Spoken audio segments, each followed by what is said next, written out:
நீங்கள் பார்த்துக் கொண்டிருப்பது 24 நியூஸ் தமிழ்.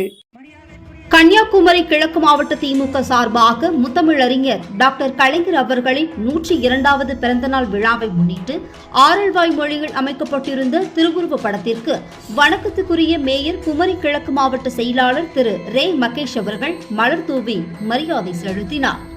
பின்னர் கழக தொண்டர்கள் மற்றும் ஏழை எளிய மக்களுக்கும் இனிப்புகள் மற்றும் வேட்டி சேலைகள் வழங்கும் நிகழ்ச்சி ஆரல் பேரூர் கழக செயலாளர் கு சுப்பிரமணி அவர்கள் தலைமையிலும் மாவட்ட அயலக அணி அமைப்பாளர் செல்வம் அவர்களின் முன்னிலையிலும் நடைபெற்றது. இந்நிகழ்வில் முக்கிய நிர்வாகியாக தலைமை கழக பேச்சாளர் சி செல்வகுமார், ஒன்றிய இளைஞரணி துணை அமைப்பாளர் நீலகண்டன் மற்றும் ராஜேஷ் போன்ற கழக நிர்வாகிகள் கலந்து கொண்டு சிறப்பித்தனர். 24 நியூஸ் தமிழ் செய்திகளுக்காக கன்னியாகுமரி மாவட்ட செய்தியாளர் டாக்டர் அபிஸ் ராஜா.